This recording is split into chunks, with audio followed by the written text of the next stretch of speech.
ಕರ್ತನು ಒಡೆಯನು ಪ್ರಪಂಚ ಮೋಕ್ಷ ಪ್ರದಾತನಾದ ಯೇಸು ಕ್ರಿಸ್ತನ ನಾಮದಲ್ಲಿ ಹೃತ್ಪೂರ್ವಕ ವಂದನೆಗಳನ್ನು ತಿಳಿಸ್ತಾ ಇದ್ದೀನಿ. ಸಮಾಧಾನವನ್ನು, ಸಂತೋಷವನ್ನು, ಆತ್ಮಿಕ ಆಶೀರ್ವಾದವನ್ನು, ಆರೋಗ್ಯವನ್ನು ತಂದೆಯಾದ ದೇವರು ಅನುಗ್ರಹಿಸಲಿ ಎಂದು ದೇವರನ್ನು ಪ್ರಾರ್ಥಿಸುತ್ತೇನೆ. ದೇವರ ನಾಮಕ್ಕೆ ಸ್ತೋತ್ರಗಳು. ಈ ದಿನ ಮತ್ತೊಂದು ಅಂಶವನ್ನು ನಿಮ್ಮೊಟ್ಟಿಗೆ ಮಾತನಾಡೋದಕ್ಕೆ ಸಿದ್ಧನಾಗಿದ್ದೇನೆ. ಸರ್ಪವನ್ನು ಎತ್ತರದಲ್ಲಿ ಇಟ್ಟ ಹಾಗೆ ಕ್ರಿಸ್ತನನ್ನು ಎತ್ತರದಲ್ಲಿ ಇಡಬೇಕಾ ಎಂಬ ಅಂಶವನ್ನು ಮಾತಾಡ್ತಾ ಇದ್ದೀನಿ. ಇದು ಯೋಹಾನನು ಬರೆದ ಸುವಾರ್ತೆಯಲ್ಲಿ ಈ ಮಾತಿರುತ್ತೆ. ಆ ಮಾತನ್ನು ಓದಿಕೊಂಡು ಅಲ್ಲಿ ಬರೆಯಲ್ಪಟ್ಟಂಥ ವಚನದಲ್ಲಿ ಅರ್ಥ ಏನಿದೆ, ವಾಕ್ಯದ ಮೂಲಕ ನಾವೆಲ್ಲರೂ ತಿಳಿದುಕೊಳ್ಳೋಣ. ಯೋಹಾನನು ಬರೆದ ಸುವಾರ್ತೆ 3ನೇ ಅಧ್ಯಾಯ 14ನೇ ವಚನ 15ನೇ ವಚನವನ್ನು ನೋಡೋಣ. ಇದಲ್ಲದೆ ಜನರು ನೋಡಿ ಜೀವದಿಂದುಳಿಯಬೇಕೆಂದು ಮೋಶೆಯು ಅಡವಿಯಲ್ಲಿ ಆ ಸರ್ಪವನ್ನು ಎತ್ತರದಲ್ಲಿ ಇಟ್ಟ ಹಾಗೆಯೇ ಮನುಷ್ಯಕುಮಾರನು ತನ್ನನ್ನು ನಂಬುವವರೆಲ್ಲರೂ ನಿತ್ಯ ಜೀವವನ್ನು ಪಡೆಯಬೇಕೆಂದು ಎತ್ತರದಲ್ಲಿ ಇಡಬೇಕು.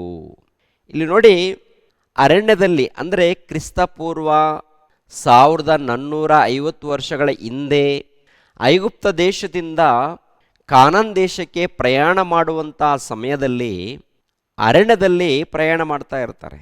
ಆ ಪ್ರಯಾಣದಲ್ಲಿ ಇಸ್ರೇಲ್ ಜನಾಂಗದವರು ಪದೇ ಪದೇ ದೇವರನ್ನು ದ್ವೇಷಿಸಿ, ದೂಷಿಸಿ, ಅವಮಾನಪಡಿಸಿರುವುದರಿಂದ, ರೇಗಿಸಿರುವುದರಿಂದ, ದೇವರಿಗೆ ಭಯಂಕರವಾದಂಥ ಕೋಪವನ್ನು ತಂದಿರುವುದರಿಂದ ದೇವರು ಅವರ ಮಧ್ಯದಲ್ಲಿ ಉರಿಮಂಡಲಗಳನ್ನು ಹುಟ್ಟಿಸ್ತಾನೆ. ಉರಿಮಂಡಲಗಳನ್ನು ಅಂದರೆ ಬೆಂಕಿ ಸರ್ಪಗಳನ್ನು. ಮತ್ತೊಂದು ವಾಕ್ಯವನ್ನು ನಾವು ಗಮನಿಸೋಣ. ಅರಣ್ಯಕಾಂಡ 21ನೇ ಅಧ್ಯಾಯ 4ನೇ ವಚನದಿಂದ 6ನೇ ವಚನದವರೆಗೆ ನೋಡೋಣ ಪ್ರಿಯರೇ. ಇಸ್ರಾಯೇಲ್ಯರು ಹೋರ್ ಬೆಟ್ಟದಿಂದ ಹೊರಟು ಏದೋಮ್ಯರ ದೇಶವನ್ನು ಸುತ್ತಿಕೊಂಡು ಹೋಗುವುದಕ್ಕೆ ಕೆಂಪು ಸಮುದ್ರದ ಮಾರ್ಗವಾಗಿ ಪ್ರಯಾಣ ಮಾಡುತ್ತಿರಲು ಮಾರ್ಗ ಆಯಾಸದಿಂದ ಅವರಿಗೆ ಬೇಸರವಾಯಿತು. ಆಗ ಅವರು ದೇವರಿಗೂ ಮೋಶೆಗೂ ವಿರೋಧವಾಗಿ ಮಾತಾಡುತ್ತಾ, ನೀವು ನಮ್ಮನ್ನು ಈ ಮರಳು ಕಾಡಿನಲ್ಲಿ ಕೊಲ್ಲಬೇಕೆಂದು ಐಗುಪ್ತ ದೇಶದಿಂದ ಕರೆಕೊಂಡು ಬಂದಿರೋ, ಇಲ್ಲಿ ಆಹಾರವೂ ಇಲ್ಲ, ನೀರೂ ಇಲ್ಲ. ಈ ನಿಸ್ಸಾರವಾದ ಆಹಾರವನ್ನು ತಿಂದು ತಿಂದು ನಮಗೆ ಬೇಸರವಾಯಿತೆಂದು ಹೇಳುವವರಾದರು. ಅದಕ್ಕೆ ಯೆಹೋವನು ಉರಿಮಂಡಲಗಳನ್ನು ಜನರೊಳಗೆ ಬರಮಾಡಿದನು. ಅವು ಜನರನ್ನು ಕಚ್ಚಿದರಿಂದ ಬಹು ಜನ ಸತ್ತು ಹೋದರು. ಉರಿಮಂಡಲಗಳನ್ನು ಅವರ ಮಧ್ಯದಲ್ಲಿ ಕಳಿಸ್ಕೊಟ್ಟಿದ್ದಾನಂತೆ. ಉರಿಮಂಡಲಗಳನ್ನು ಅವ್ರ ಮಧ್ಯದಲ್ಲಿ ಯಾಕೆ ಕಳಿಸ್ಕೊಟ್ಟಿದ್ದಾನೆ ಅಂತ ನೋಡುವಾಗ, ಇಸ್ರೇಲ್ ಜನಾಂಗದವರು ಪದೇ ಪದೇ ದೇವರನ್ನು ಪರೀಕ್ಷಿಸಿದ್ದಾರೆ, ದೇವರನ್ನು ಶೋಧಿಸಿದ್ದಾರೆ. ಅಂದರೆ ಅರಣ್ಯದಲ್ಲಿ ಪ್ರಯಾಣ ಮಾಡುವಂಥ ಸಮಯದಲ್ಲಿ ದೇವರು ಜೊತೆಯಾಗಿದ್ದಾರೆ, ಕಾಪಾಡಿಕೊಂಡೇ ಬರ್ತಾ ಇದ್ದಾರೆ. ನೀರಿನ ವ್ಯವಸ್ಥೆ ಮಾಡಿದ್ದಾರೆ, ಊಟದ ವ್ಯವಸ್ಥೆ, ಒಟ್ಟಿನಲ್ಲಿ ದೇವರು ಅವ್ರ ಜೊತೆಗಿದ್ದು ಕಾಪಾಡಿಕೊಂಡು ಬರುವಂತಹ ಸಮಯದಲ್ಲಿ ಕೆಲವು ಸಂದರ್ಭದಲ್ಲಿ ಇಸ್ರೇಲ್ ಜನಾಂಗದವರು ದೇವರನ್ನ ನಿಂದಿಸುವಂಥದ್ದು ಮಾಡಿದಾಗ ದೇವರಿಗೆ ಕೋಪ ಬರುತ್ತೆ. ಬಂದಾಗ ಅವರ ಮಧ್ಯದಲ್ಲಿ ಉರಿಮಂಡಲಗಳನ್ನು ಕಳಿಸ್ಕೊಟ್ಟಿದ್ದಾನೆ. ಉರಿಮಂಡಲಗಳನ್ನು ಕಳಿಸ್ಕೊಟ್ಟಿದ್ದಾನೆ ಅಂದರೆ ಉರಿಯುವಂಥ ಸರ್ಪಗಳು. ಅಂದರೆ ಈ ಸರ್ಪಗಳು ಕಚ್ಚಿದಾಗ ಆ ಉರಿಯಿಂದ ಒದ್ದಾಡಿ ಒದ್ದಾಡಿ ಸತ್ತೋಗ್ತಾರೆ. ಉರಿಮಂಡಲಗಳು ಅಂದಾಗ ಒಂದೇ, ಸರ್ಪಗಳು ಪ್ರಿಯರೇ. ಈ ಸರ್ಪ ಎಂಥದ್ದಂದರೆ ಒಂದು ತಾಪ ಕೊಡುವಂಥದ್ದು. ಕಚ್ಚಿದಾಗ ಆ ಉರಿ ಉರಿ ಉರಿ ಅಂತ ಹೇಳಿ ಆ ಭಯಂಕರವಾದಂಥ ಒಂದು ಸಂಕಟವನ್ನು ಅನುಭವಿಸಿ ಸತ್ತೋಗುವಂಥ ಪರಿಸ್ಥಿತಿಯನ್ನು ಅವರು ತಂದುಕೊಂಡಿದ್ದಾರೆ. ಅಂಥ ಉರಿ ಸರ್ಪಗಳನ್ನು ಅವರ ಮಧ್ಯದಲ್ಲಿ ದೇವರು ಹುಟ್ಟಿಸ್ತಾರೆ. ಯಾಕೆ ಹುಟ್ಟಿಸ್ತಾರೆ, ಕಾರಣ ಏನು ಅಂತ ನೋಡುವಾಗ ಒಂದೇ ಕಾರಣ, ಇಸ್ರೇಲ್ ಜನಾಂಗದವರು ಅವಿಧೇಯರಾಗಿರುವುದರಿಂದ. ರಾತ್ರಿ ಹಗಲು ದೇವ್ರ ಜೊತೆಯಾಗಿದ್ದು ಕಾಪಾಡ್ಕೊಂಡು ಬಂದಿಲ್ವ? ಐಗುಪ್ತ ದೇಶದಲ್ಲಿ ಎಷ್ಟೋ ಅದ್ಭುತಗಳನ್ನು ನೋಡಿದ್ದಾರೆ. ದೇವರು ಮೋಶೆಗೆ ಅಪ್ಪಣೆ ಕೊಟ್ಟಾಗ ಸಮುದ್ರ 2 ಭಾಗ ಮಾಡುವಂಥದ್ದು ನೋಡ್ತೀವಿ. ಸಮುದ್ರ 2 ಭಾಗ ಅನ್ನೋದು ಚಿಕ್ಕ ಅದ್ಭುತನ, ದೊಡ್ಡ ಅದ್ಭುತನ, ಮಹಾ ದೊಡ್ಡ ಅದ್ಭುತ, ಅವೆಲ್ಲ ಕಣ್ಣಾರೆ ನೋಡಿದ್ದಾರೆ. ಅದೇ ಪ್ರಕಾರ ಅರಣ್ಯದಲ್ಲಿ ನೀರು ಇಲ್ಲದಂಥ ಸಮಯದಲ್ಲಿ ನೀರು ಕೇಳಿದಾಗ ನೀರು ಕೊಡ್ತಾರೆ ಅವರು ದೇವರು. ಎರಡನೇದಾಗಿ ಊಟ ಇಲ್ಲದ ಸಮಯದಲ್ಲಿ ಊಟವನ್ನು ಕೂಡ ಕೊಡ್ತಾರೆ ದೇವರು. ಎಲ್ಲ ಕೊಟ್ಟಾಗ ದೇವರಿಗೆ ವಿಧೇಯರಾಗಿ ಒಳಪಟ್ಟು ಭಯಭಕ್ತಿಯಿಂದ ನಡೆಯೋದು ಬಿಟ್ಟು ಪದೇ ಪದೇ ದೇವರನ್ನು ಶೋಧಿಸಿದರೆ, ದೇವರನ್ನು ಅವಮಾನಪಡಿಸಿದರೆ ಹೇಗಿರುತ್ತೆ ಪ್ರಿಯರೇ? ಅದಕ್ಕೆ ದೇವರು ಯಾರ್ಯಾರು ದೇವರನ್ನು ಶೋಧಿಸಿದಾರೋ ಅವರನ್ನು ಸಾಯಿಸುವಂತೆ ಉರಿಮಂಡಲಗಳನ್ನು ಕಳಿಸ್ಕೊಡ್ತಾನೆ, ಅಂದರೆ ಸರ್ಪಗಳನ್ನು ಕಳಿಸ್ಕೊಡ್ತಾನೆ. ಆ ಸರ್ಪಗಳು ಕಚ್ಚಿದಾಗ ಉರಿ ಉರಿ ಉರಿ ಉರಿ ಅಂತ ಹೇಳಿ ಒದ್ದಾಡಿ ಸತ್ತೋಗ್ತಾರೆ. ಅಂಥ ಭಯಂಕರವಾದಂಥ ಘಟನೆ ಅವರ ಮಧ್ಯದಲ್ಲಿ ನಡೆಯುತ್ತೆ ಪ್ರಿಯರೇ. ನಡೆದಾಗ ಇನ್ನು ಕೆಲವರು ಭಕ್ತರು ಇರ್ತಾರಲ್ಲ, ಭಕ್ತರು, ಹಿರಿಯರು, ಇವರೆಲ್ಲರೂ ಮೋಶೆ ಬಳಿಗೆ ಬರ್ತಾರೆ. ಮೋಶೆ ಬಳಿಗೆ ಬಂದು ಏನು ಬೇಡ್ತಾ ಇದ್ದಾರೆ ನೋಡಿ, 7ನೇ ವಚನ, ಅರಣ್ಯಕಾಂಡ 21ನೇ ಅಧ್ಯಾಯ 7ನೇ ವಚನ. ಆದುದರಿಂದ ಜನರು ಮೋಶೆಯ ಬಳಿಗೆ ಬಂದು, ನಾವು ನಿನಗೂ ಯೆಹೋವನಿಗೂ ವಿರೋಧವಾಗಿ ಮಾತಾಡಿ ದೋಷಿಗಳಾದೆವು. ಈ ಸರ್ಪಗಳನ್ನು ನಮ್ಮ ಬಳಿಯಿಂದ ತೊಲಗಿ ಹೋಗುವಂತೆ ನೀನು ಯೆಹೋವನಿಗೆ ಪ್ರಾರ್ಥನೆ ಮಾಡಬೇಕೆಂದು ಬೇಡಿಕೊಂಡರು. ನೀನು ದೇವರ ಬಳಿಯಲ್ಲಿ ಪ್ರಾರ್ಥನೆ ಮಾಡು. ನಾವು ತಪ್ಪು ಮಾಡಿದ್ದೀವಿ, ನಿಮ್ಮ ವಿಷಯದಲ್ಲಿ, ಮೋಶೆಯ ವಿಷಯದಲ್ಲಿ ಪಾಪ ಮಾಡಿದ್ವಿ, ತಪ್ಪು ಮಾಡಿದ್ದೀವಿ, ದಯಮಾಡಿ ನಮ್ಮನ್ನು ಕ್ಷಮಿಸಿ, ನಮ್ಮ ತಪ್ಪುಗಳನ್ನು ಕ್ಷಮಿಸಿ ಅಂಥೇಳಿ ಇಸ್ರಾಯೇಲ್ ಜನಾಂಗದವರು ಮೋಶೆಯ ಬಳಿಗೆ ಬಂದು ಕೇಳಿದಾಗ ಮೋಶೆ ಹೋಗಿ ದೇವರ ಬಳಿಯಲ್ಲಿ ವಿಚಾರ ಮಾಡ್ತಾನೆ. ತಂದೆ ದೇವ, ಈ ಜನರು ಹೀಗೆ ಬೇಡ್ತಾ ಇದ್ದಾರೆ, ಕನಿಕರಿಸಿಪ ಅಂತೇಳಿ ದೇವರ ಬಳಿಯಲ್ಲಿ ಮೋಶೆ ಬೇಡಿದಾಗ ನೋಡಿ 8ನೇ ವಚನವನ್ನು ನೋಡಿ ಪ್ರಿಯರೇ. ಮೋಶೆ ಜನರಿಗೋಸ್ಕರ ಪ್ರಾರ್ಥಿಸಲಾಗಿ ಯೆಹೋವನು ಅವನಿಗೆ, ನೀನು ತಾಮ್ರದಿಂದ ವಿಷಸರ್ಪದ ಆಕಾರವನ್ನು ಮಾಡಿಸಿ ಧ್ವಜಸ್ತಂಭದ ಮೇಲೆ ಎತ್ತಿ ನಿಲ್ಲಿಸಬೇಕು. ಸರ್ಪಗಳಿಂದ ಗಾಯಪಟ್ಟವರು ಅದನ್ನು ನೋಡಿ ಬದುಕಿಕೊಳ್ಳುವರು ಎಂದು ಆಜ್ಞಾಪಿಸಿದನು. ತಪ್ಪು ಮಾಡಿದವರು ಯಾರು? ಇಸ್ರಾಯೇಲ್ ಜನಾಂಗದವರಲ್ಲಿ ಕೆಲವರು. ಇನ್ನು ಕೆಲವರು ಏನು ಮಾಡ್ತಾರೆ, ತಪ್ಪು ಮಾಡಿದಂಥ ಜನರನ್ನು ಎಚ್ಚರಿಸಬೇಕು. ನೋಡ್ತಾ ಇದ್ದಾರಲ್ಲ, ಬಾಯಿಗೆ ಬಂದ ಹಾಗೆ ಮಾತಾಡ್ತಾ ಇದ್ದಾರಲ್ಲ, ಮಾತಾಡುವಂತಹ ಸಮಯದಲ್ಲಿ ಎಚ್ಚರಿಸುವಂತಹ ಜವಾಬ್ದಾರಿ ಇನ್ನೊಬ್ಬರಿಗೆ ಇರುತ್ತಲ್ಲ. ಆದರೆ ಮಿಕ್ಕಿದವರು ಕೂಡ ಅವರ ಮಾತಿಗೆ ಒಪ್ಪಿ ದೇವರನ್ನು ಒಂದು ರೀತಿಯಲ್ಲಿ ನಿಂದಿಸುವಂಥದ್ದು. ಕೆಲವರೇನೋ ಬಾಯಿ ತೆರೆದು ನಿಂದಿಸ್ತಾರೆ, ಇನ್ನು ಕೆಲವರೇನೋ ಹೃದಯದಲ್ಲಿ ನಿಂದಿಸ್ತಾರೆ. ಹೀಗಾದಾಗ ಅವರ ಮಧ್ಯದಲ್ಲಿ ಉರಿಮಂಡಲಗಳನ್ನು, ಅಂದರೆ ಉರಿ ಸರ್ಪಗಳನ್ನು ಅವರ ಮಧ್ಯದಲ್ಲಿ ತರಿಸಿ ಅನೇಕರನ್ನು ಕೊಂದಾಕ್ತಾನೆ ದೇವರು. ಇನ್ನು ಕೆಲವರು ಗಾಯಪಟ್ಟಿದ್ದಾರೆ. ಗಾಯಪಟ್ಟಿದ್ದಂಥ ಜನರು ಬಂದು ಮೋಶೆ ಬಳಿಯಲ್ಲಿ ಬೇಡ್ತಾ ಇದ್ದಾರೆ, ಮೋಶೆ, ನಾವು ನಿಮಗೂ ದೇವರಿಗೂ ವಿರೋಧವಾಗಿ ಪಾಪ ಮಾಡಿದ್ದೀವಿ, ದಯಮಾಡಿ ನಮ್ಮನ್ನು ಕ್ಷಮಿಸು, ದೇವರ ಬಳಿಯಲ್ಲಿ ಪ್ರಾರ್ಥನೆ ಮಾಡಿ ಅಂದಾಗ ಮೋಶೆ ಹೋಗಿ ದೇವರ ಬಳಿಯಲ್ಲಿ ವಿಚಾರ ಮಾಡ್ತಾನೆ, ಪ್ರಾರ್ಥನೆ ಮಾಡ್ತಾನೆ. ಪ್ರಾರ್ಥನೆ ಮಾಡಿದಾಗ ದೇವರು ಕೊಡುವಂಥ ಅಪ್ಪಣೆ ಏನು ಗೊತ್ತಾ? ಮೋಶೆ, ಸರ್ಪಗಳ ಮೂಲಕ ಇವರು ಅನೇಕರು ಸತ್ತೋಗಿದ್ದಾರಲ್ಲ, ಓಕೆ. ಎರಡನೇದಾಗಿ ಅನೇಕರು ಗಾಯಪಟ್ಟಿದ್ದಾರಲ್ಲ, ಇವಾಗ ಇವರು ಬದುಕಬೇಕಾದರೆ ಒಂದು ಕೆಲಸ ಹೇಳ್ತೀನಿ, ಅದನ್ನು ಮಾಡು ಅಂತಾನೆ. ಏನದು? ಒಂದು, ತಾಮ್ರದ ಮೂಲಕ ಸರ್ಪದ ಆಕಾರವನ್ನು ನೀನು ಮಾಡಿಸಿ ಧ್ವಜಸ್ತಂಭದ ಮೇಲೆ ನಿಲ್ಲಿಸಬೇಕು, ಎಲ್ಲರಿಗೂ ಕಾಣುವಂತೆ ಎತ್ತರದಲ್ಲಿ ಇಡಬೇಕು ಅಂತೇಳಿ ಮೋಶೆಗೆ ಹೇಳಿದಾಗ ಒಂದು ಇಮೇಜ್ ನೋಡೋಣ ಪ್ರಿಯರೇ. ಅಂದರೆ ಧ್ವಜಸ್ತಂಭದ ಮೇಲೆ ತಾಮ್ರದ ಮೂಲಕ ತಯಾರು ಮಾಡಿರುವಂಥ ಒಂದು ಸರ್ಪದ ಆಕಾರ ಧ್ವಜದ ಸ್ತಂಭದ ಮೇಲೆ ನಿಲ್ಲಿಸಬೇಕು, ಎತ್ತರದಲ್ಲಿ ನಿಲ್ಲಿಸಬೇಕು, ಅವರೆಲ್ಲರೂ ಕಾಣಬೇಕು. ಯಾರ್ಯಾರು ಸರ್ಪಗಳ ಮೂಲಕ ಕಚ್ಚಿಸ್ಕೊಂಡಿದ್ದಾರೋ, ಗಾಯವಾಗಿದೆಯೋ, ಅವರೆಲ್ಲರೂ ಅದನ್ನು ನೋಡಬೇಕು. ನೋಡಿದಾಗ ಅವರು ಸಾಯದೆ ಉಳ್ಕೊಳ್ತಾರೆ ಅಂತ ಹೇಳಿ ದೇವರು ಮೋಶೆಗೆ ಹೇಳಿದಾಗ ಮೋಶೆ ಒಂದು ಆಕಾರವನ್ನು, ಅಂದರೆ ತಾಮ್ರದ ಮೂಲಕ ಆಕಾರವನ್ನು ರೆಡಿ ಮಾಡುವಂಥದ್ದು ನೋಡ್ತೀವಿ ಪ್ರೇಯರ್. 9ನೇ ವಚನವನ್ನು ನೋಡೋಣ. ಆದ ಕಾರಣ ಮೋಶೆ ತಾಮ್ರದಿಂದ ಸರ್ಪದ ಆಕಾರವನ್ನು ಮಾಡಿಸಿ ಧ್ವಜಸ್ತಂಭದ ಮೇಲೆ ಇಡಿಸಿದನು. ಸರ್ಪಗಳಿಂದ ಗಾಯಪಟ್ಟವರಲ್ಲಿ ಯಾರು ಆ ತಾಮ್ರದ ಸರ್ಪವನ್ನು ಲಕ್ಷ್ಯವಿಟ್ಟು ನೋಡಿದರೋ ಅವರೆಲ್ಲರೂ ಬದುಕಿಕೊಂಡರು. ಪ್ರಿಯರಾದ ದೇವರ ಮಕ್ಕಳಿರ, ಈಗಿನ ಕಾಲದಲ್ಲಿ ಈ ಒಂದು ಆಚರಣೆ ನಡೀತಾ ಇದ್ದಾರೆ ಅಲ್ಲಲ್ಲಿ. ಎಂಥ ಆಚರಣೆಪ್ಪ ಅಂತ ನೋಡುವಾಗ ಸರ್ಪದ ಆಕಾರವನ್ನು ಇಟ್ಟುಕೊಂಡು ಏನ್ರಿ ನಮಸ್ಕಾರ ಮಾಡುವಂಥದ್ದು. ಅಲ್ಲಿ ಏನಪ್ಪ ಅಂದರೆ ನೋಡಿ ಅಂತ ಹೇಳಿದಾನೆ ಅಷ್ಟೇ. ಏನಂತ ಹೇಳಿದಾನೆ? ನೋಡಿ ಅಂತ ಹೇಳಿದ್ದಾನೆ. ಇಸ್ರಾಯೇಲ್ಯರಲ್ಲಿ ಒಂದು ಆಚರಣೆ ಬಂದಿದೆ ರೀ. ಎಂಥ ಆಚರಣೆ ಗೊತ್ತಾ?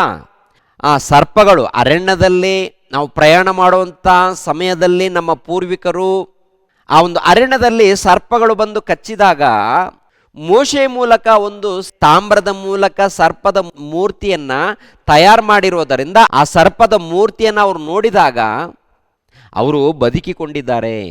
ಆದ್ದರಿಂದ ನಾವೇನು ಮಾಡೋಣ, ಈ ಸರ್ಪಕ್ಕೆ ನಮಸ್ಕಾರ ಮಾಡೋಣ ಅಂತೇಳಿ, ಅಂದರೆ ತಾಮ್ರದ ಸರ್ಪಕ್ಕೆ ಪೂಜೆ ಮಾಡುವಂಥದ್ದು, ತಾಮ್ರದ ಒಂದು ಸರ್ಪಕ್ಕೆ ಧೂಪ ಹಾಕುವಂಥದ್ದು, ಇಂಥ ಒಂದು ಆಚರಣೆ ಅವರ ಮಧ್ಯದಲ್ಲಿ ಬಂದಿದೆ ರೀ. ಇದು ಇನ್ನೂ ಘೋರವಾದಂಥ ಪಾಪ, ಇನ್ನು ದೇವರಿಗೆ ಕೋಪ ಎಬ್ಬಿಸುವಂಥ ಕೆಲಸ ಮಾಡಿದ್ದಾರೆ. ಅಂಥ ಸಮಯದಲ್ಲಿ ಪ್ರಿಯರಾದ ದೇವರ ಮಕ್ಕಳಿರ, ದೇವರು ಅಲ್ಲೆಲ್ಲಿ ಎಚ್ಚರಿಸ್ಕೊಂಡು ಬಂದಿದ್ದಾರೆ, ಇಂಥ ತಪ್ಪು ಮಾಡಬೇಡಿ, ಇಂಥ ಪಾಪಗಳು ಮಾಡಬೇಡಿ ಅಂತೇಳಿ. ಇಲ್ಲಿ ಗಮನಿಸ್ರಿ, ತಾಮ್ರದ ಮೂಲಕ ಸರ್ಪದ ಆಕಾರವನ್ನು ಮಾಡಿ ಧ್ವಜಸ್ತಂಭದ ಮೇಲೆ ನಿಲ್ಲಿಸಬೇಕು. ಅದನ್ನು ನೋಡಿದರೆ ಇವರು ಬದುಕಿಕೊಳ್ತಾರಂತೇಳಿ. ಅದನ್ನು ನೋಡಬೇಕಾ? ಅದರಲ್ಲಿ ಅಷ್ಟೊಂದು ಪವರ್ ಇದೆಯಾ? ಅಂದರೆ ತಾಮ್ರದ ಮೂಲಕ ತಯಾರು ಮಾಡಿರುವಂಥ ಸರ್ಪದ ಆಕಾರವನ್ನು ನೋಡಿದಾಗ ಬದುಕಿಕೊಳ್ಳುವರು ಅಂತೇಳಿ ದೇವರು ಹೇಳಿದಾರಲ್ವಾ. ಸರ್ಪದಲ್ಲಿ ಪವರ್ ಇದೆಯಾ ಅಥವಾ ದೇವರ ಮಾತಿನಲ್ಲಿ ಪವರ್ ಇದೆಯಾ? ನಿಜವಾದ ಉರಿ ಮಂಡಲಗಳು ಅಂದರೆ ಉರಿ ಸರ್ಪಗಳು ಬಂದು ಕಚ್ಚಿರುವುದರಿಂದ ಅವರಿಗೆ ಮರಣ ಬಂದಿದೆ, ಅನೇಕರು ಸತ್ತು ಹೋಗಿದ್ದಾರೆ. ಅದೇ ಪ್ರಕಾರ ಅನೇಕರು ಗಾಯ ಹೊಂದಿದ್ದಾರೆ. ಇವಾಗ ಗಾಯ ಹೊಂದಿದವರು ಕೂಡ ಸಾಯುವಂಥ ಸ್ಥಿತಿಯಲ್ಲಿದ್ದಾರೆ. ಅವರು ಬಂದು ತಾಮ್ರದ ಮೂಲಕ ತಯಾರು ಮಾಡಿರುವಂಥ ಆ ಸರ್ಪವನ್ನು ನೋಡಬೇಕು ಅಂತೇಳಿ ದೇವರು ಕೊಟ್ಟಂಥ ಅಪ್ಪಣೆ, ಅದನ್ನು ಅವ್ರು ನೋಡಬೇಕು. ಇವಾಗ ಪ್ರಶ್ನೆ ಏನಂದರೆ, ಸರ್ಪದಲ್ಲಿ ಪವರ್ ಇದೆಯಾ ಅಥವಾ ದೇವರಲ್ಲಿ ಪವರ್ ಇದೆಯಾ? ಎಲ್ಲಿದೆ ಅಂತ ನೋಡುವಾಗ ಪ್ರಿಯರಾದ ದೇವರ ಮಕ್ಕಳಿರ, ದೇವರಲ್ಲಿ ಪವರ್ ಇದೆ. ಯಾಕೆಂದರೆ ದೇವರ ಮಾತನ್ನು ಇವರು ಕೇಳ್ತಾರಾ ಕೇಳಲ್ವಾ? ಆ ತಾಮ್ರದಲ್ಲಿ ಏನಿಲ್ಲ, ಅಂದರೆ ತಾಮ್ರದ ಮೂಲಕ ತಯಾರು ಮಾಡಿರುವಂಥ ಆ ಸರ್ಪದಲ್ಲಿ ಏನಿಲ್ಲ. ಇವರು ದೇವರ ಮಾತಿಗೆ ವಿಧೇಯರಾಗ್ತಾರಾ ಇಲ್ವಾ ನೋಡೋಣ ಅಂತೇಳಿ ಒಂದು ಆಜ್ಞೆ ಕೊಡ್ತಾರೆ. ನನ್ನ ಮಾತಿಗೆ ವಿಧೇಯರಾಗ್ತಾರಾ ಇಲ್ವಾ, ನನ್ನ ಮಾತನ್ನು ಕೇಳ್ತಾರಾ ಕೇಳಲ್ವಾ? ಅದೇ ಪ್ರಕಾರ ಮೋಶೆ ಕೈಯಲ್ಲಿ ಕೋಲಿರುತ್ತೆ, ಕೋಲ್ ತಗೊಂಡು ಬಂಡೆಗೆ ಹೊಡಿ ನೀರು ಬರುತ್ತಂತ ಹೇಳ್ತಾರೆ ದೇವರು ಒಂದು ಸಮಯದಲ್ಲಿ. ಇವಾಗ ಕೋಲಿನಲ್ಲಿ ಶಕ್ತಿ ಇದೆಯಾ, ದೇವರ ಮಾತಿನಲ್ಲಿ ಶಕ್ತಿ ಇದೆಯಾ? ಕೋಲಿನಲ್ಲಿ ಏನಿಲ್ಲ, ಕೋಲಿನಲ್ಲಿ ಏನಿಲ್ಲ ಪ್ರಿಯರೇ, ದೇವರಲ್ಲಿ ಇರುವಂಥದ್ದು ಶಕ್ತಿ, ದೇವರ ಮಾತಿನಲ್ಲಿ, ದೇವರ ಕೈಯಲ್ಲಿ. ದೇವರ ಅಪ್ಪಣೆ ಕೊಡ್ತಾರೆ, ಏನು ಅಪ್ಪಣೆ ಕೊಟ್ಟಿದ್ದಾರೋ ಅದನ್ನು ಅವರು ಮಾಡಬೇಕಷ್ಟೇ. ದೇವರ ಮಾತನ್ನು ಮೀರಿದ್ರೆ ಅಲ್ಲಿ ಪಾಪ ಆಗುತ್ತೆ. ಇಲ್ಲಿ ಧ್ವಜಸ್ತಂಭದ ಮೇಲೆ ತಾಮ್ರದ ಒಂದು ಸರ್ಪವನ್ನು ಮಾಡಿ ಎತ್ತರದಲ್ಲಿ ಇಡಬೇಕು ಅಂತ ಹೇಳಿರುವುದರಿಂದ ಎತ್ತರದಲ್ಲಿ ಇಡ್ತಾರೆ. ಅದನ್ನು ನೋಡಿದ್ರೇ ಯಾರ್ಯಾರು ಅವುಗಳ ಮೂಲಕ ಕಚ್ಚಿಸ್ಕೊಂಡಿದ್ದಾರೋ ಅವರಿಗೆ ಗುಣವಾಗುತ್ತೆ. ಯಾವ ಕಾಲದಲ್ಲಿ ಅದು ಕೇವಲ ಅರಣ್ಯದಲ್ಲಿ ನಡೆದಂಥ ಆ ಕಾಲದಲ್ಲಿ ಮಾತ್ರ, ಎಲ್ಲ ಕಾಲದಲ್ಲಿ ಅದು ವರ್ತಿಸಲ್ಲ.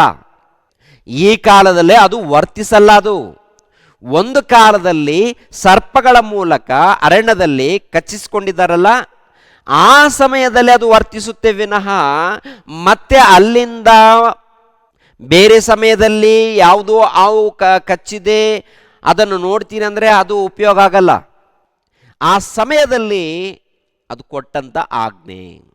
ಬರ್ತಾ ಬರ್ತಾ ಈ ಒಂದು ತಾಮ್ರದ ಮೂಲಕ ತಯಾರು ಮಾಡಿರುವಂಥ ಸರ್ಪಕ್ಕೆ ನಮಸ್ಕಾರ ಮಾಡುವಂಥದ್ದು, ಧೂಪ ಹಾಕುವಂಥದ್ದು, ಪೂಜೆ ಮಾಡುವಂಥದ್ದು, ಇಂತೆಲ್ಲ ಆಚಾರಗಳು ಮಾಡ್ಕೊಂಡು ಬಂದಿದ್ದಾರೆ. ಅದು ತಪ್ಪಿನ ಆಚಾರಗಳು. ಅದೆಲ್ಲ ಯಾವುದಪ್ಪ ಅಂತ ನೋಡುವಾಗ ಪಾಪದ ಕೆಲಸಗಳು. ಇವಾಗ ಯಾರಲ್ಲಿ ಶಕ್ತಿ ಇದೆ ಅಂತ ನೋಡುವಾಗ ಇದರಲ್ಲೆಲ್ಲ ದೇವರಲ್ಲಿ ಶಕ್ತಿ ಇದೆ. ಯಾಕೆ ಅಪ್ಪಣೆ ಕೊಟ್ಟಿದ್ದಾರೆ ಅಂತ ನೋಡುವಾಗ ಇವರು ಮಾಡ್ತಾರಾ ಮಾಡಲ್ವಾ, ನನ್ನ ಮಾತಿಗೆ ವಿಧೇಯರಾಗ್ತಾರಾ ಆಗಲ್ವಾ? ಉರಿ ಮಂಡಲಗಳನ್ನು ಅಂದರೆ ಉರಿ ಸರ್ಪಗಳನ್ನು ಕಳಿಸಿದವರು ಯಾರು? ದೇವರು. ತಾಮ್ರದ ಸರ್ಪದ ಆಕಾರವನ್ನು ಮಾಡಿ ಅಂತ ಹೇಳಿದವರು ಯಾರು? ದೇವರು. ಅದನ್ನು ನೋಡಿ ಅಂತ ಹೇಳಿದವರು ಯಾರು? ದೇವರು. ಆ ಮಾತಿಗೆ ಒಳಪಡ್ತಾರಾ ಇಲ್ವಾ ನೋಡೋಣ ಅಂತೇಳಿ ಆಜ್ಞೆ ಕೊಡ್ತಾರೆ. ಒಳಪಟ್ಟಾಗ ಅವರು ಬದುಕಿಕೊಳ್ತಾರೆ ಆ ಸಮಯದಲ್ಲಿ. ಇವಾಗ ಈ ವಿಷಯವನ್ನು ಯೇಸು ಕ್ರಿಸ್ತರು ನೆನಪು ಮಾಡ್ತಾರೆ ಹೊಸ ಒಡಂಬಡಿಕೆಯಲ್ಲಿ. ಯೋಹಾನನು ಬರೆದ ಸುವಾರ್ತೆ ಓದಿದೀವಲ್ಲ ಪ್ರಾರಂಭದಲ್ಲಿ.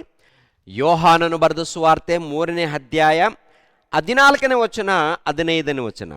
ಇದಲ್ಲದೆ ಜನರು ನೋಡಿ ಜೀವದಿಂದುಳಿಯಬೇಕೆಂದು ಮೋಶೆಯು ಅಡವಿಯಲ್ಲಿ ಆ ಸರ್ಪವನ್ನು ಎತ್ತರದಲ್ಲಿ ಇಟ್ಟ ಹಾಗೆಯೇ ಮನುಷ್ಯಕುಮಾರನು ತನ್ನನ್ನು ನಂಬುವವರೆಲ್ಲರೂ ನಿತ್ಯ ಜೀವವನ್ನು ಪಡೆಯಬೇಕೆಂದು ಎತ್ತರದಲ್ಲಿಡಬೇಕು.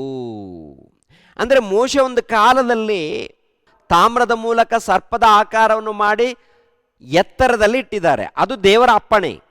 ಅದು ಆಗಿನ ಕಾಲದಲ್ಲಿ ಕ್ರಿಸ್ತಪೂರ್ವ 1450 ವರ್ಷಗಳ ಹಿಂದೆ ನಡೆದಂಥ ಘಟನೆ. ಅರಣ್ಯದಲ್ಲಿ ಎತ್ತರದಲ್ಲಿಡಬೇಕು. ಯಾರ್ಯಾರು ಸರ್ಪಗಳ ಮೂಲಕ ಕಚ್ಚಿಸಿಕೊಂಡಿದ್ದಾರೋ, ಗಾಯ ಹೊಂದಿದ್ದಾರೋ ಅವರಿಗೆ ಗುಣ ಆಗಬೇಕಂದ್ರೆ ಅದನ್ನು ನೋಡಬೇಕು ಎನ್ನುವಂಥದ್ದು ಅಪ್ಪಣೆ ಅವ್ರು ಕೊಟ್ಟಿರ್ತಾರೆ ಈ ಅರಣ್ಯದಲ್ಲಿ. ಓಕೆ ಪ್ರಿಯರೇ, ಸರ್ಪದ ಮೂಲಕ ಕಚ್ಚಿಸಿಕೊಂಡವರು ಗುಣ ಹೊಂದಬೇಕಾದರೆ ತಾಮ್ರದ ಮೂಲಕ ತಯಾರು ಮಾಡಿರುವಂಥ ಸರ್ಪದ ಆಕಾರವನ್ನು ನೋಡಬೇಕು ಅಂತೇಳಿ ಹಳೆ ಒಡಂಬಡಿಕೆಯಲ್ಲಿ ಅವ್ರಿಗೆ ಕೊಟ್ಟಂಥ ಆಜ್ಞೆ ಇಸ್ರಾಯೇಲ್ರಿಗೆ. ಇವಾಗ ಹೊಸ ಒಡಂಬಡಿಕೆಯಲ್ಲಿ ನಿತ್ಯ ಜೀವವನ್ನು ಪಡಿಬೇಕಾದರೆ ಯಾರ ಮೂಲಕ ಅವಕಾಶ ಇದೆ ಅಂತ ನೋಡುವಾಗ ಯೇಸು ಕ್ರಿಸ್ತರನ್ನು ಎತ್ತರದಲ್ಲಿಡಬೇಕಂತ ಹೇಳ್ತಾರೆ. ಮತ್ತೊಂದು ಸಾರಿ ಗಮನಿಸೋಣ. ಇದಲ್ಲದೆ ಜನರು ನೋಡಿ ಜೀವದಿಂದುಳಿಯಬೇಕೆಂದು ಮೋಶೆಯು ಅಡವಿಯಲ್ಲಿ ಆ ಸರ್ಪವನ್ನು ಎತ್ತರದಲ್ಲಿಟ್ಟ ಹಾಗೆಯೇ ಮನುಷ್ಯಕುಮಾರನು ತನ್ನನ್ನು ನಂಬುವವರೆಲ್ಲರೂ ನಿತ್ಯ ಜೀವವನ್ನು ಪಡೆಯಬೇಕೆಂದು ಎತ್ತರದಲ್ಲಿಡಬೇಕು. ಅಂದರೆ ಹಳೆ ಒಡಂಬಡಿಕೆಯಲ್ಲಿ ಸರ್ಪಗಳ ಮೂಲಕ ಕಚ್ಚಿಸಿಕೊಂಡವರಿಗೆ ಗುಣ ಆಗಬೇಕು, ಬದುಕಿಕೊಳ್ಳಬೇಕಾದರೆ ತಾಮ್ರದ ಮೂಲಕ ತಯಾರು ಮಾಡಿರುವಂಥ ಸರ್ಪದ ಆಕಾರವನ್ನು ನೋಡಬೇಕು ಎಂಬುವಂಥ ಆಜ್ಞೆ. ಇವಾಗ ಹೊಸ ಒಡಂಬಡಿಕೆಯಲ್ಲಿ ನಿತ್ಯ ಜೀವವನ್ನು ಪಡೆಯಬೇಕಾದರೆ ಯೇಸು ಕ್ರಿಸ್ತರನ್ನು ಎತ್ತರದಲ್ಲಿ ಇಡಬೇಕು ಎನ್ನುವಂಥದ್ದು ಆಜ್ಞೆ. ಹೊಸ ಒಡಂಬಡಿಕೆಯಲ್ಲಿ ಯಾರ ಮೂಲಕ ಕಚ್ಚಿಸಿಕೊಂಡಿದ್ದಾರೆ? ಸೈತಾನನ ಮೂಲಕ. ಯಾರ ಮೂಲಕ? ಸೈತಾನನ ಮೂಲಕ. ಸೈತಾನನು ಕಚ್ಚಿದ್ದಾನ? ಸೈತಾನನು ನುಂಗಿದ್ದಾನೆ. ಸೈತಾನನು ಏನು ಮಾಡಿದ್ದಾನಪ್ಪ ಅಂತ ನೋಡುವಾಗ ಭೂಲೋಕದಲ್ಲಿ ಇದ್ದಂಥ ಮಾನವರನ್ನು ತನ್ನ ಹತೋಟಿಯಲ್ಲಿ ಸೇರಿಸ್ಕೊಂಡಿದ್ದಾನೆ.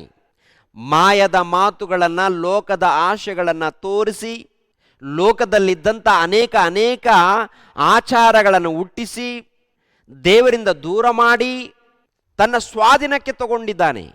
ದಾಸರನ್ನಾಗಿ ಮಾಡಿಕೊಂಡಿದ್ದಾನೆ, ಗುಲಾಮರನ್ನಾಗಿ ಮಾಡಿಕೊಂಡಿದ್ದಾನೆ. ಸೈತಾನನು ತನ್ನ ಹತೋಟಿಯಲ್ಲಿ ಸೇರಿಸಿಕೊಂಡಿದ್ದಾನೆ. ಸೈತಾನನು ತನ್ನ ಹತೋಟಿಯಲ್ಲಿ ಸೇರಿಸಿಕೊಂಡವರನ್ನು ರಕ್ಷಿಸಬೇಕಾದರೆ ಪ್ರಿಯರಾದ ದೇವರ ಮಕ್ಕಳಿರ ಯೇಸು ಕ್ರಿಸ್ತರು ನಮಗಾಗಿ ಬಲಿಯಾಗ್ತಾರೆ. ನಮಗಾಗಿ ಬಲಿಯಾದಂಥ ಯೇಸು ಕ್ರಿಸ್ತರನ್ನು ನಾವು ನಂಬಿ ಎತ್ತರದಲ್ಲಿಡಬೇಕಂತೆ. ಆದ್ದರಿಂದ ಒಂದು ಸಾರಿ ಗಮನಿಸೋಣ. ಹಿಬ್ರಿಯರಿಗೆ ಬರೆದ ಪತ್ರಿಕೆ 2ನೇ ಅಧ್ಯಾಯ 14ನೇ ವಚನ 15ನೇ ವಚನವನ್ನು ನೋಡೋಣ ಪ್ರಿಯರೇ. ಇದಲ್ಲದೆ ಮಕ್ಕಳು ರಕ್ತ ಮಾಂಸಧಾರಿಗಳಾಗಿರುವುದರಿಂದ ಆತನು ಅವರಂತೆಯೇ ಆದನು.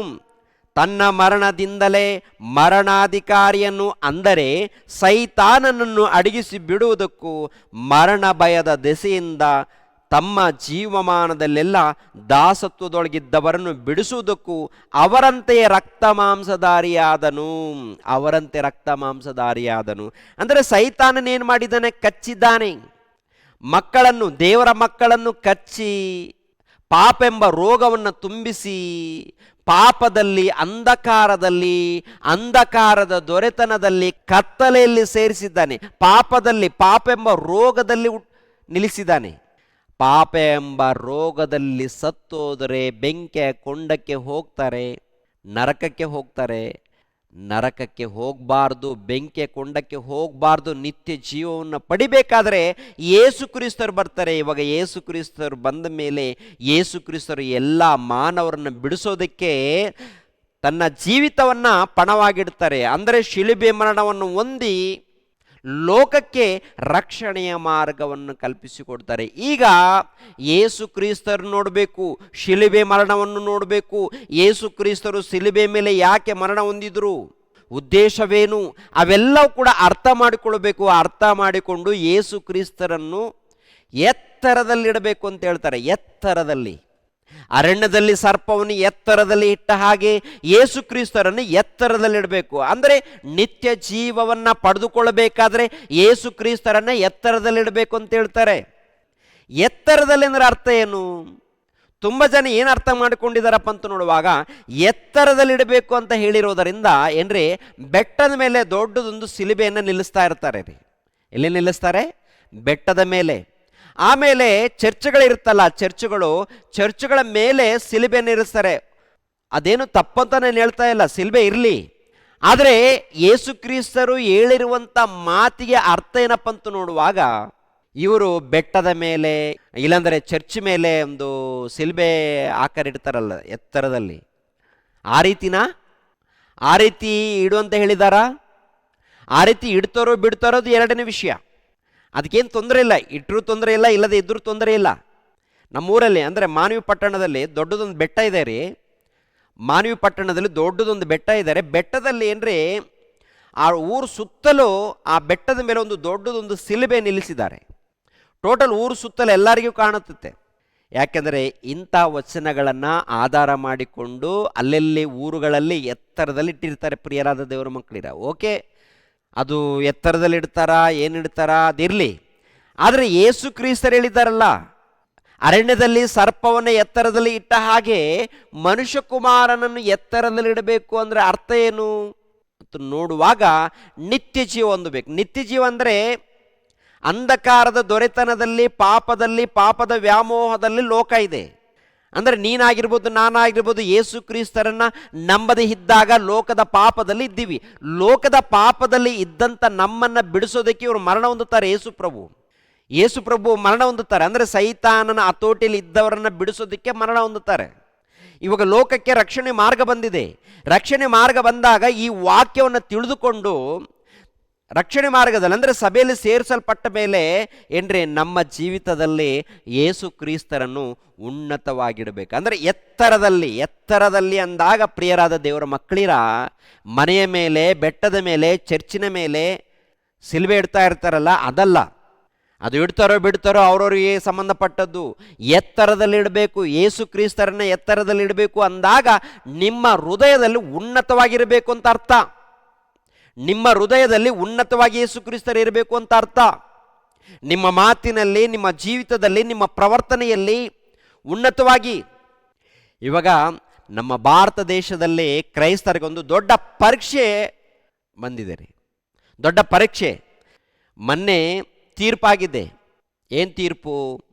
SC ಜನಾಂಗದವರು ಒಂದು ವೇಳೆ ಕ್ರಿಸ್ತನನ್ನು ನಂಬಿ ತಮ್ಮ ಮತವನ್ನು ಬದಲಾವಣೆ ಮಾಡಿಕೊಂಡ್ರೆ ಮೀಸಲಾತಿ ರದ್ದಾಗುತ್ತೆ ಅಂತ ಹೇಳ್ತಾರೆ.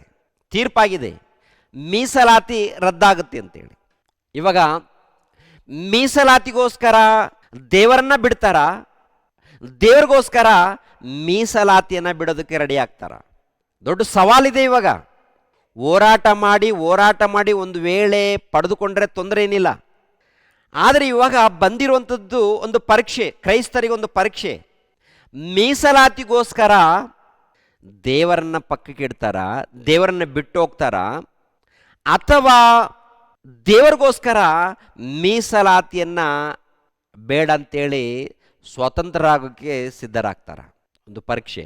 ಹೌದು ಪ್ರಿಯರೇ, ಇವು ನೋಡಿ, ಮಾರ್ಕನು ಬರೆದ ಸುವಾರ್ತೆ 10ನೇ ಅಧ್ಯಾಯ 29ನೇ ವಚನ.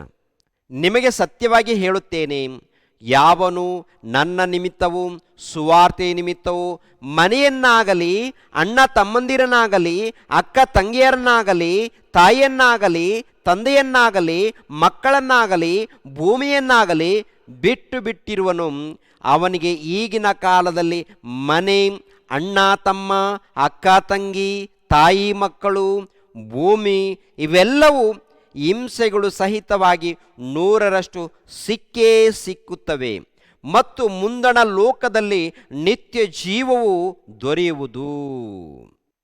ದೇವರನ್ನ ಎತ್ತರದಲ್ಲಿಡಬೇಕು, ಯೇಸು ಕ್ರಿಸ್ತರನ್ನ ಎತ್ತರದಲ್ಲಿಡಬೇಕು. ಎತ್ತರದಲ್ಲಿ ಅಂದಾಗ ನಿನ್ನ ಹೃದಯದಲ್ಲಿ ಎಲ್ಲದಕ್ಕಿಂತ ಮೊದಲನೇ ಸ್ಥಾನ ಯೇಸು ಕ್ರಿಸ್ತರ ಇರಬೇಕು ಅಂತ ಅರ್ಥ. ಯೇಸು ಕ್ರಿಸ್ತರು ಮೊದಲನೇ ಸ್ಥಾನದಲ್ಲಿ ಇರಬೇಕು ಅಂತ ಅರ್ಥ. ಇವರೇನು ಮಾಡಿದ್ದಾರೆ? ಯೇಸು ಕ್ರಿಸ್ತರನ್ನ ಎತ್ತರದಲ್ಲಿರಬೇಕು ಅಂದಾಗ ಕಪಾಲ ಸ್ಥಳದಲ್ಲಿ ಅಂದರೆ ಕಲ್ವಾರಿ ಬೆಟ್ಟದಲ್ಲಿ ಯೇಸು ಕ್ರಿಸ್ತರು ಶಿಲುಬೆ ಮರಣ ಹೊಂದುತ್ತಾರೆ.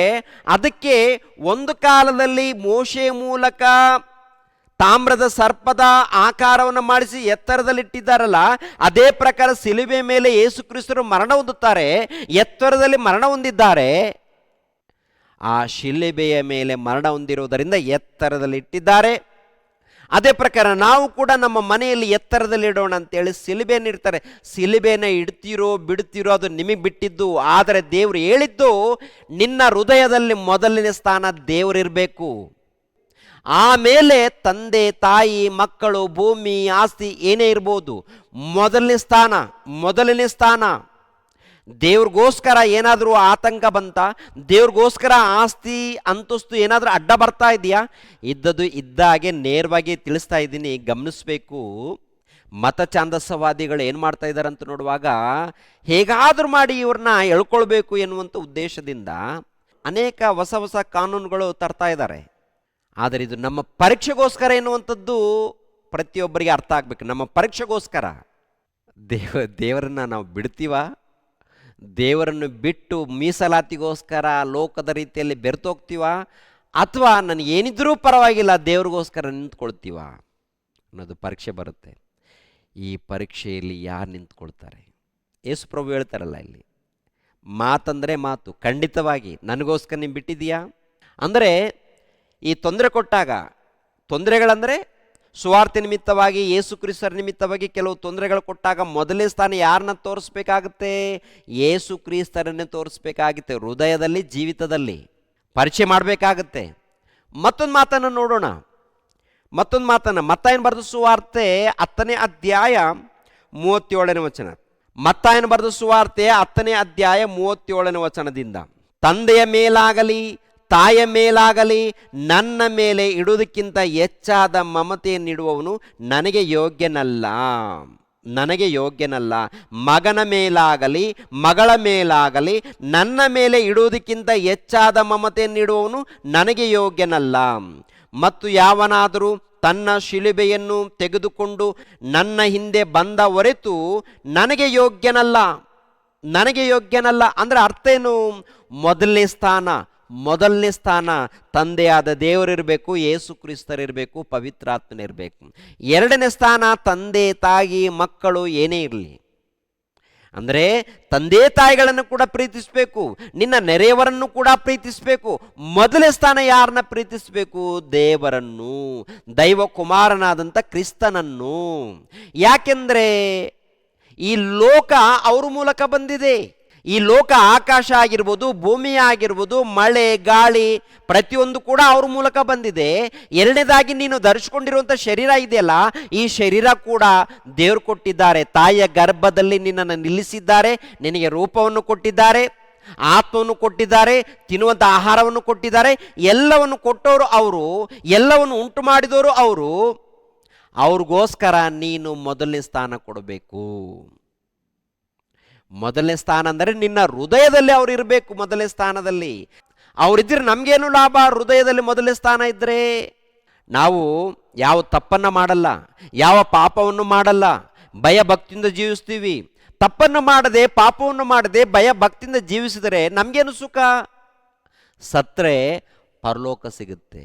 ಅದ್ಯಾರು ನೋಡಿದ್ದಾರೆ? ನಂಬು ಅಂತ ಹೇಳ್ತಾರೆ ಪ್ರಭು. ಅದಕ್ಕೆ ಹೇಳ್ತಾರೆ, ನಂಬು ಮಗನೇ ಮಗಳೇ, ಪರಲೋಕ ಕಣ್ಣಿಗೆ ಕಾಣಲ್ಲ ಮಗನೇ, ಅದಕ್ಕೆ ನಂಬು.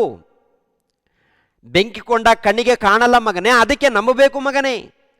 ದೇವರು ಕಣ್ಣಿಗೆ ಕಾಣಲ್ಲ, ಅದಕ್ಕೆ ನಂಬಬೇಕು ಮಗನೇ ಮಗಳೇ ಅಂತ ಹೇಳ್ತಾರೆ ದೇವರು. ದೇವರು ಕಣ್ಣಿಗೆ ಕಾಣಲ್ಲ, ನಂಬಲ್ವಾ ಬಿಡು. ನಾನು ಇದ್ದೀನಿ, ಕಣ್ಣಿಗೆ ಕಾಣಲ್ಲ, ನಂಬು ಮಗನೇ, ಭಕ್ತಿಯಿಂದ ನಡ್ಕೋ ಮಗನೇ. ಯಾರಿಗೂ ಅನ್ಯಾಯ ಮಾಡಬಾರ್ದು, ಯಾರಿಗೂ ಮೋಸ ಮಾಡಬಾರ್ದು. ಈ ಲೋಕದಲ್ಲಿ ಇದ್ದದರಲ್ಲಿ ತೃಪ್ತಿ ಪಡಬೇಕು, ಭಯ ಭಕ್ತಿಯಿಂದ ಜೀವಿಸಬೇಕು. ಹಾಗೆ ಬದುಕಿದಾಗ ನಿತ್ಯ ಜೀವವನ್ನು ನೀವು ಪಡ್ಕೊಳ್ತೀರಾ. ನಿತ್ಯ ಜೀವವನ್ನು ಪಡ್ಕೊಳ್ತೀರಾ ಅಂದರೆ ಗಮನಿಸಬೇಕು ಪ್ರಿಯರಾದ ದೇವರ ಮಕ್ಕಳಿರ. ಒಂದು ಕಾಲದಲ್ಲಿ ಮೋಶೆ ಮೂಲಕ, ತಾಮ್ರದ ಮೂಲಕ ತಯಾರು ಮಾಡಲ್ಪಟ್ಟಂಥ ಸರ್ಪವನ್ನು ಎತ್ತರದಲ್ಲಿಟ್ಟಾಗ ಆ ಸರ್ಪದ ಮೂಲಕ ಕಚ್ಚಿಸಿಕೊಂಡವರು ಸಾಯದೆ ಬದುಕ್ತಾರೆ.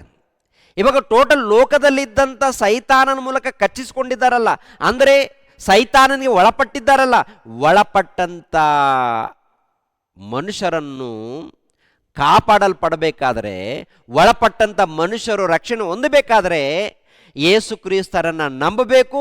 ನಂಬಿ ಆತನನ್ನು ಎತ್ತರದಲ್ಲಿಡಬೇಕು. ಎತ್ತರದಲ್ಲಿ ಅಂದಾಗ ನಿನ್ನ ಹೃದಯದಲ್ಲಿ, ನಿನ್ನ ಜೀವಿತದಲ್ಲಿ, ನಿನ್ನ ಪ್ರವರ್ತನೆಯಲ್ಲಿ, ನಿನ್ನ ನಡವಳಿಕೆಯಲ್ಲಿ, ನಿನ್ನ ಬದುಕಿನಲ್ಲಿ ಯೇಸು ಕ್ರಿಸ್ತರನ್ನು ಎತ್ತರವಾಗಿರಬೇಕು. ಆತನ ಪ್ರೀತಿಯನ್ನು ಪರಿಚಯ ಮಾಡಬೇಕು, ಆತನ ಜ್ಞಾನವನ್ನು ಪರಿಚಯ ಮಾಡಬೇಕು, ಉನ್ನತವಾಗಿ ತೋರಿಸ್ಬೇಕು. ಕಷ್ಟ, ಶೋಧನೆ, ಹಿಂಸೆ ಏನೇ ಬಂದರೂ ನನ್ನ ದೇವರು. ಅಪೊಸ್ತಲರಿದ್ದಾರೆ, ಕಷ್ಟ ಇದೆ, ಶೋಧನೆ ಇದೆ, ಏನಿದ್ರೂ ಪರವಾಗಿಲ್ಲ ದೇವರಂತೇಳಿ ಉನ್ನತವಾಗಿ ಅವರು ಪರಿಚಯ ಮಾಡಿದ್ದಾರೆ. ಅಪೊಸ್ತಲರು ಉನ್ನತವಾಗಿ ಪರಿಚಯ ಮಾಡಿದ್ದಾರೆ, ಉನ್ನತವಾಗಿ ಯೇಸು ಕ್ರಿಸ್ತರನ್ನು ತೋರಿಸಿದ್ದಾರೆ. ಇವತ್ತು ನೀವು ನಾವು ಎಲ್ಲಿ ತೋರಿಸ್ತಾ ಇದ್ದೀವಿ ಹೇಳಬೇಕು. ನೀವು ನಾವು ಎಲ್ಲಿ ಇದ್ದೀವಿ, ಏನನ್ನು ತೋರಿಸ್ತಾ ಇದ್ದೀವಿ? ದೇವ್ರಿಗೋಸ್ಕರ ಮುಂದೆ ಇದ್ದೀವಾ? ಭಕ್ತಿಯಿಂದ ನಡೀತೀವಾ? ಉನ್ನತವಾಗಿ ಪರಿಚಯ ಮಾಡ್ತಾ ಇದ್ದೀವಾ? ನಮ್ಮ ನಡೆಯಲ್ಲಿ, ನಮ್ಮ ನುಡಿಯಲ್ಲಿ, ನಮ್ಮ ಪ್ರವರ್ತನೆಯಲ್ಲಿ ಯೇಸು ಕ್ರಿಸ್ತರನ್ನು ಪರಿಚಯ ಮಾಡ್ತಾ ಇದ್ದೀವಾ? ಅಥವಾ ಹಣದಗೋಸ್ಕರ, ಅಧಿಕಾರದಗೋಸ್ಕರ, ಜಾತಿಗೋಸ್ಕರ, ಕುಲದಗೋಸ್ಕರ ಅಂತೇಳಿ ಯೇಸು ಕ್ರಿಸ್ತರನ್ನು ಪಕ್ಕಕ್ಕಿಟ್ಟು ಲೋಕದ ರೀತಿಯಲ್ಲಿ ನಡೆಯೋದಕ್ಕೆ ಸಿದ್ಧರಾಗಿದ್ದೀವಾ? ಒಂದ್ಸಾರಿ ನಿಮ್ಮನ್ನು ನೀವು ಪರಿಶೋಧನೆ ಮಾಡಿಕೊಳ್ಳಿ. ಯಥಾರ್ಥವಾಗಿ ಭಕ್ತಿಯಿಂದ, ನಂಬಿಕೆಯಿಂದ ಜೀವಿಸಿ ಆತನನ್ನು ಉನ್ನತವಾಗಿ ಪರಿಚಯ ಮಾಡಿದಾಗ, ಉನ್ನತವಾಗಿ ತೋರಿಸಿದಾಗ ಪರಲೋಕದಲ್ಲಿ ಜಾಗ ಇರುತ್ತೆ. ನಿತ್ಯ ಜೀವ, ನಿತ್ಯ ಜೀವ. ಇಲ್ಲದೆ ಹೋದರೆ ನರಕದಲ್ಲಿ ಜಾಗ. ಆದ್ದರಿಂದ ಜಾಗ್ರತೆ ಪ್ರಿಯರೇ, ದೇವರು ನಿಮ್ಮನ್ನು ನನ್ನನ್ನು ಆಶೀರ್ವದಿಸಲಿ. ಎಲ್ಲರೂ ತಲೆಬಾಗಿಸಿರಿ, ಪ್ರಾರ್ಥನೆ ಮಾಡಿಕೊಂಡು ಮುಗಿಸೋಣ. ಸರ್ವವನ್ನು, ಸರ್ವಲೋಕವನ್ನು ಉಂಟು ಮಾಡಿರುವಂಥ ಸರ್ವೇಶ್ವರನಾದ ನಮ್ಮ ತಂದೆಯೇ, ಮಹೋನ್ನತನಾದಂಥ ನಮ್ಮ ದೇವರೇ, ನಿಮಗೆ ಸ್ತೋತ್ರಗಳು ತಂದೆ. ಈ ಲೋಕದಲ್ಲಿ ಸರ್ವ ಜೀವರಾಶಿಗಳನ್ನು ನೀವು ಉಂಟು ಮಾಡಿದ್ದೀರ ತಂದೆ. ಗಿಡಗಳನ್ನು, ಮರಗಳನ್ನು, ಹಣ್ಣುಗಳನ್ನು, ಹಂಪಲಗಳನ್ನು ಪ್ರತಿಯೊಂದನ್ನು ಉಂಟು ಮಾಡಿ ಎಲ್ಲವನ್ನು ನಮಗೆ ಸ್ವಾಧೀನ ಮಾಡಿದ್ದೀರ ತಂದೆ. ಮನುಷ್ಯರನ್ನು ಉಂಟು ಮಾಡಿದ ಮೇಲೆ ಮನುಷ್ಯರಿಗೆ ನೀವು ಕೊಟ್ಟಂಥ ಆಜ್ಞೆಗಳನ್ನು ನೋಡುವಾಗ ನಾನು ಪರಿಶುದ್ಧನೋ, ನೀವು ಕೂಡ ಪರಿಶುದ್ಧರಾಗಿ ಜೀವಿಸಬೇಕು ಅಂತೇಳಿ, ಸತ್ಕಾರ್ಯಕ್ರಮಗಳನ್ನು ಮಾಡಬೇಕು ಅಂತ ಹೇಳಿ ನೀವು ಆಜ್ಞೆಯನ್ನು ಕೊಟ್ಟಿದ್ದೀರ ತಂದೆ. ನಿಮ್ಮ ಮನಸ್ಸನ್ನು ಅರ್ಥ ಮಾಡಿಕೊಂಡು ಭಯ ಭಕ್ತಿಯಿಂದ ಜೀವಿಸುವಂತೆ ಸಹಾಯ ಮಾಡಿ. 1ನೇ ಶತಮಾನದಲ್ಲಿ ನಿಮ್ಮ ಪ್ರಿಯ ಕುಮಾರನನ್ನು ಪರಲೋಕದಿಂದ ಈ ಲೋಕಕ್ಕೆ ಕಳಿಸಿಕೊಟ್ಟು ಆತನ ಮೂಲಕ ನಿಮ್ಮ ಪ್ರೀತಿಯ ಜ್ಞಾನವನ್ನು ಪರಿಚಯ ಮಾಡಿ, ಆತನ ಶಿಲುಬೆ ಮರಣದ ಮೂಲಕ ಲೋಕಕ್ಕೆ ರಕ್ಷಣೆ ಮಾರ್ಗವನ್ನು ಕಲ್ಪಿಸಿಕೊಟ್ಟದಕ್ಕಾಗಿ ನಿಮಗೆ ಕೃತಜ್ಞತೆಗಳು, ಸ್ತೋತ್ರಗಳು ತಂದೆ. ಯಾವಾಗಲೂ ನಿಮ್ಮ ಧ್ಯಾನದಲ್ಲಿ, ಭಕ್ತಿಯಲ್ಲಿ ಜೀವಿಸುವಂತೆ ನಮ್ಮೆಲ್ಲರಿಗೂ ಸಹಾಯ ಮಾಡಿ. ಯೇಸು ಪವಿತ್ರ ನಾಮದಲ್ಲಿ ಬೇಡಿ ಹೊಂದಿದೆಯಪ್ಪ ತಂದೆಯೇ, ಆಮೇನ್. ಎಲ್ಲರಿಗೂ ವಂದನೆಗಳು.